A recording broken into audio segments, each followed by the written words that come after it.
recordes? Sí. Havies dit alguna cosa de prepar-te d'unes preguntes i és veritat. Sí. Doncs comença tu perquè... Hòstia, no en recordo cap. No, eh? No. Doncs Miquel, et faré una pregunta. Doncs pregunta el que vulguis. Què va fer, perquè vas ser tu qui, en realitat, no sé si te'n recordes, però va ser tu qui em vas dir jo et voldria dirigir, Roger. I després jo me'n vaig recordar, 3 o 4 anys després, però... Sí, però la veritat és que era una metàfora. O sigui, et volia dirigir a la vida, saps? O sigui, perquè veia que estaves molt despistat. Però no, t'ho vas prendre com filosòficament... No, o sigui... Literàriament. Molt més literàriament. Literalment, sí. I no sé aquí. Però en realitat... A veure, o sigui, a mi em surt un superdubte. Realment, com ens ho fem per parlar tots dos d'una obra que tots dos coneixem bé, sense repetir-nos, sense dir gairebé el mateix, i sobretot sense resultar superpedants i superavorrits i superelevats. Bueno, aquí només hi ha una opció, que és que jo no digui res, no? Crec que seria la solució, una mica. No, clar, a vegades ens toca parlar del que fem, no? Va, deixa'm fer-te a mi una pregunta i a partir d'allà estirem a veure què surt. Quina t'has trobat que és la major diferència entre el teatre i la música? A l'hora de crear, perquè al final hem estat creant una obra de teatre, però tu has creat tota la música aquesta de l'obra sense que ho fos per l'obra. Ostres, és una bona pregunta, Ho sé, és el que tinc. Uau, clar, jo estic molt acostumat a fer cançons, per mi és molt més natural. De fet, un dia vaig decidir que era el mitjà més natural per expressar-me, llavors fer una cançó per mi és com una cosa com molt fàcil, no fàcil, diguéssim, que és com el llenguatge que em surt de natural, tot i que n'he provat d'altres, però aquest és amb el que em sento més còmode. I clar, jo acabo les cançons i després les toco en directe, no? I en el teatre sembla com que comença tot a partir de que ho fas en directe. És com, no sé, jo tinc aquesta sensació, potser perquè em sento més tranquil amb la música i em sembla que ja sé el que funcionarà i el que no, en canvi, com a actor, no sé si és aquesta la pregunta que has fet. Jo tampoc. Molt bé, estem d'acord llavors. Trobo que necessito la posada en escena, mai més ben dit, no? Per veure realment quin resultat hi ha. En canvi, la cançó, un cop l'he acabat, jo ja em sento com, ja està, la cançó acabada. En canvi, el treball d'actor és com, a veure què passa a partir d'ara, que entra la gent. No és que no tingui en compte l'espectador quan faig una cançó. Evidentment, quan tu fas una cançó, sempre vols que agradi, no? Directe o indirectament. En el meu cas, bastant indirectament, perquè les faig perquè em ve de gust. Soc poc generós en aquest sentit. Però sí que tens en compte, evidentment, el rotllo que t'ha agradat, no? T'agradarà. Però trobo que el mitjà teatral és com idiosincràtic, seria la paraula? Idiosincràtic? T'ha agradat? Què vol dir aquesta paraula? No havia sentit mai. No, talla, perquè jo tampoc no sé què vol dir, però queda molt bé. Tirem més fort. Això no sortirà.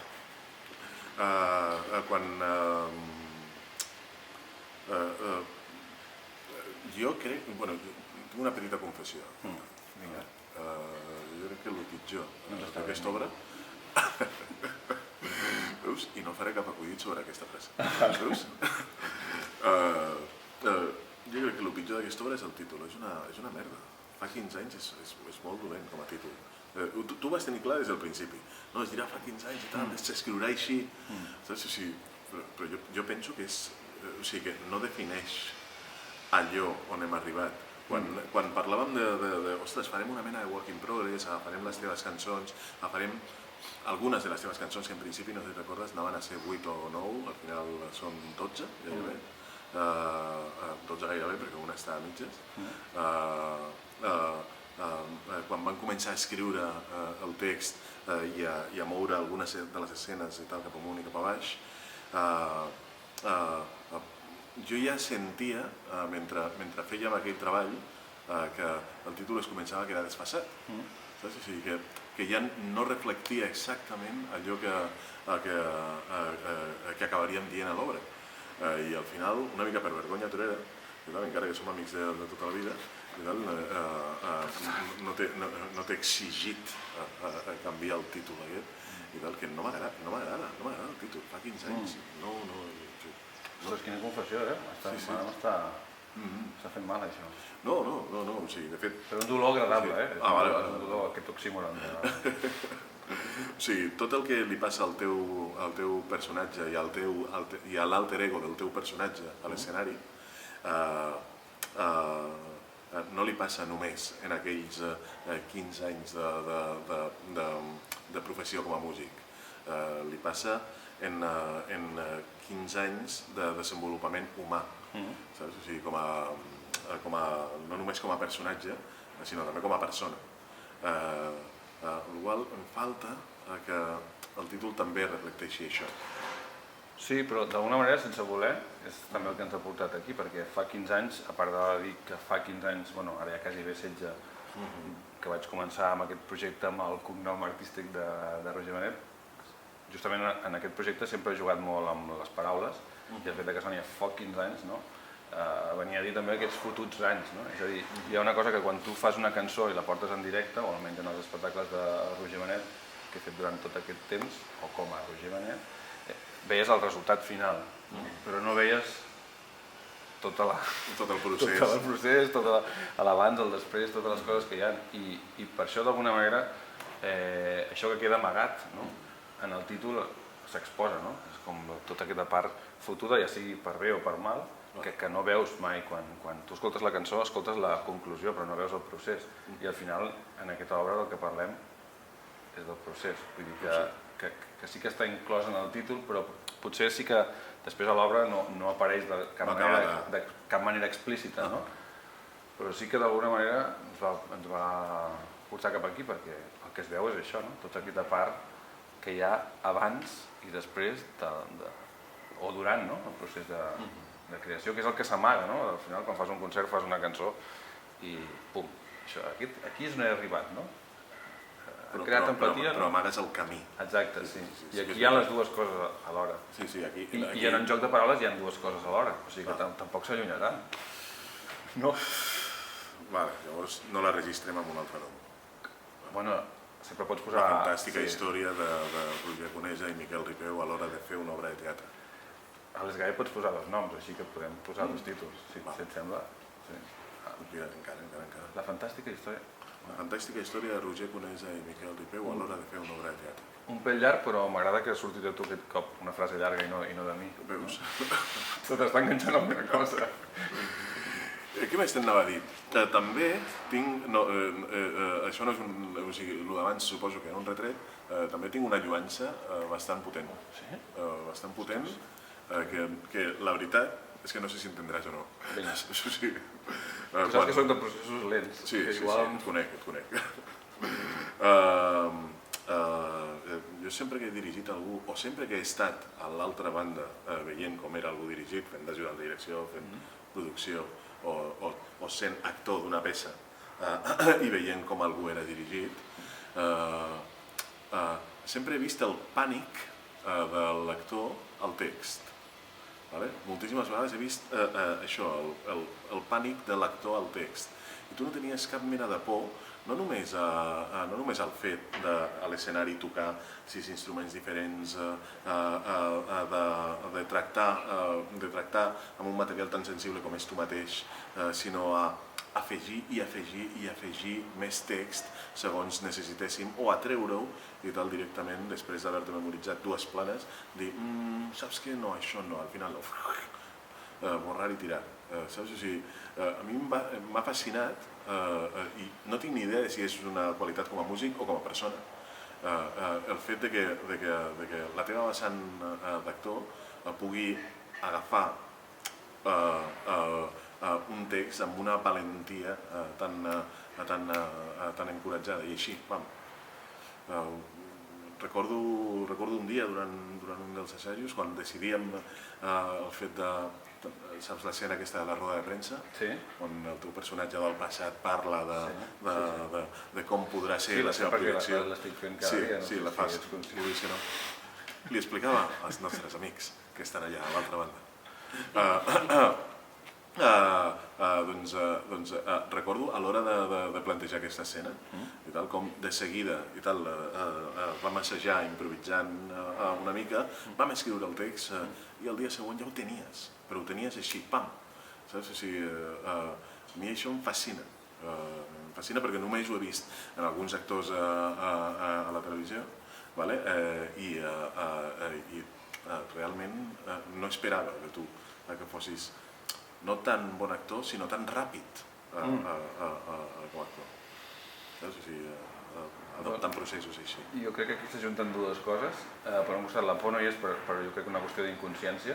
O sigui, simplement com que és un mitjà que no és l'habitual, tot i que sempre he incorporat elements del teatre als meus concerts, jo crec que com inconscientment potser no li he donat la importància que un actor li donaria el fet d'haver-se d'aprendre un text, tot i la dificultat que té, que no ho sembla, perquè la gent diu és que ets tu, no?